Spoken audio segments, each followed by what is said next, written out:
Hello everyone, central council for research in Unani medicine. So వీళ్ళు pharmacist సంబంధించి ఒక notification release చేశారు. ఓకే, సో ఈ వీడియోలో కంప్లీట్ డీటెయిల్స్ అనేది చూద్దాం. Recruitment procedure, vacancy details, okay, fee ఎలా అప్లై చేయాలి, A to Z చూద్దాం. ఓకే, సో చూడండి ఇక్కడ central council for research in Unani medicine. Okay, షార్ట్కట్లో CCRUM అంటాం. ఓకే, సో దీంట్లో వీళ్ళు ఫార్మసిస్ట్ నోటిఫికేషన్ రిలీజ్ చేశారు. దీనికి అప్లై చేయడానికి ఆల్రెడీ స్టార్ట్ అయిపోయింది 1st July, last date 31st July. Okay, కంప్లీట్గా ఆన్లైన్లోనే అప్లై చేయాలి. లింక్ కూడా నేను డిస్క్రిప్షన్లో ఇస్తాను, చూడండి. సో ఇక్కడ వేకెన్సీ పొజిషన్ చూడండి, pharmacist vacancy. Okay, group C, ఇది pay level 5. So pay level 5 అంటే స్టార్టింగ్ బేసిక్ 29,200. సో దీనికి DA అండ్ HRA యాడ్ చేసినప్పుడు సో టోటల్గా అరౌండ్ మీకు గ్రాస్ శాలరీ అరౌండ్ 55,000 దాకా వచ్చే ఛాన్స్ ఉంది. Okay, next year 8th pay commission కూడా ఉంది. నెక్స్ట్ ఇయర్ 1 or 2 yearsలో వస్తుంది.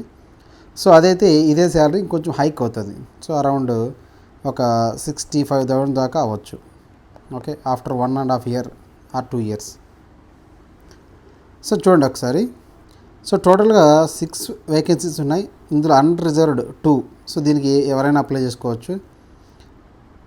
SC category 1, ST category 1, OBC 2 ఉన్నాయి. ఓకే, సో ఇక్కడ క్లియర్గా ఇచ్చారు. SC STకి సంబంధించిన క్యాస్ట్ సర్టిఫికేట్ ఓల్డ్దైనా పెట్టచ్చు.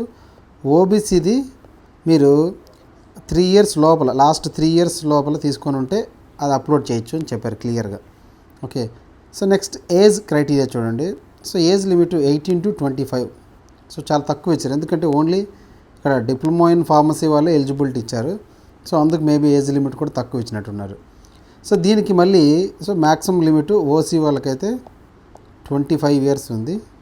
ఓకే, ఆల్వేస్ OBC క్యాండిడేట్స్కి 25 + 3 అంటే 28 years ఉంటుంది. నెక్స్ట్ SC ST క్యాండిడేట్స్కి +5 years ఉంటుంది. అంటే +5 అంటే 25 + 5 అంటే 30 years వరకు ఏజ్ లిమిట్ ఉంటుంది. So qualification as usual diploma in pharmacy plus registration certificate compulsory ఉండాలి. ఇది ఫార్మసిస్ట్ కాబట్టి కంపల్సరీ రిజిస్ట్రేషన్ అయి ఉండాలి. ఓకే, సో నెక్స్ట్ ప్యాటర్న్ ఎలా ఉంటుందంటే టోటల్గా 100 marks ఉంటుంది ఎగ్జామ్ ప్యాటర్న్. ఇందులో డిప్లొమా సబ్జెక్ట్స్ క్లియర్గా ఇచ్చారు, all subjects of diploma in pharmacy. So 70 marksకి ఇస్తారు. Next general awareness, aptitude and reasoning 20 marksకి ఇస్తారు. కంప్యూటర్ నాలెడ్జ్ 10 marks ఇస్తారు. టోటల్గా 100 marks. ఓకే, సో ఇవన్నీ కూడా బేసిక్ లెవెల్ ఉంటుంది కంప్యూటర్ కానీ. ఇవి జనరల్ అవేర్నెస్, ఆప్టిట్యూడ్ అంటే లైక్ చిన్న చిన్న కోడింగ్ కానీ. ఓకే, సో టైమ్, డిస్టెన్స్ ఇలాంటివి చిన్న చిన్నగా ఉంటుంది, ఎక్కువ డెప్త్ ఏమి ఉండదు, నార్మల్ బేసిక్ లెవెల్ ఉంటుంది. ఓకే, సో టోటల్ 100 marksకి ఉంటుంది. నెక్స్ట్ టైము 100 minutes ఉంటుంది. Okay, 100 minutes. So total time ఒక నిమిషం, గ్రూప్ సి వాళ్ళకి గ్రూప్ సికి టోటల్ 100 minutes ఉంటుంది. ఎవరైనా ఫిజికల్ హ్యాండిక్యాప్ ఉంటే +30 minutes ఎక్స్ట్రాగా ఇస్తారనమాట ఎగ్జామ్కి. Okay, so next processing fees group C వాళ్ళకి, అంటే ఇది pharmacist group C post. So ఇక్కడ ప్రాసెసింగ్ ఫీజు 500 అనేది అందరికీ ఉంటుంది కామన్గా. ప్లస్ అది కాకుండా ఎగ్జామినేషన్ ఫీజు అన్రిజర్వ్డ్ OBC క్యాండిడేట్కి 800 ఉండాలి. రిమైనింగ్ అందరికీ కూడా ఎగ్జామినేషన్ ఫీజు ఉంటుంది. వాళ్ళు ఓన్లీ 500 పే చేస్తారు. అన్రిజర్వ్డ్ అంటే OC category and OBC category వాళ్ళు 500 + 800. సో టోటల్గా 1300 పే చేస్తారు. రిమైనింగ్ వాళ్ళు ఓన్లీ 500 పే చేస్తే సరిపోతుంది. ఆన్లైన్ పేమెంట్ అది కూడా. ఓకే, సో ఎలా అప్లై చేయాలంటే ఈ లింక్లో అప్లై చేయాలి. ఇక్కడ ఇచ్చారు, క్లియర్గా ఇచ్చారు వాళ్ళు. ఓకే, సో ఈ లింక్ కూడా నేను మీకు డిస్క్రిప్షన్లో ఇస్తాను. ఇది క్లియర్గా మీరు జస్ట్ మన బేసిక్ డీటెయిల్స్ అన్నీ ఇచ్చి లాస్ట్ మనం పేమెంట్ చేస్తే సరిపోతుంది. UPI పేమెంట్ కానీ క్రెడిట్ కార్డులో కానీ. ఓకే, సో ఎగ్జామ్ ఎప్పుడు ఉంటుంది అని ఇంకా డీటెయిల్స్ ఏమి క్లియర్గా ఇవ్వలేదు ఇందులో.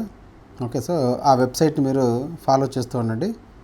ఓకే, సో తక్కువ పోస్టులు ఉన్నాయి కదా అని అలా నెగ్లెక్ట్ చేయకూడదు, ఎందుకంటే ఇలాంటి వాటి తక్కువ మంది అప్లై చేస్తారు, కాంపిటీషన్ తక్కువ ఉంటుంది. సో జాబ్ వచ్చే ఛాన్సెస్ మనకి ఎక్కువగా ఉంటుంది. Okay, so I hope helpful. మీరు ఇంకేదైనా డౌట్స్ ఉంటే డిస్క్రిప్షన్లో కామెంట్ సెక్షన్లో పోస్ట్ చేయండి, నేను ఆన్సర్ చేస్తాను. Okay, so thank you.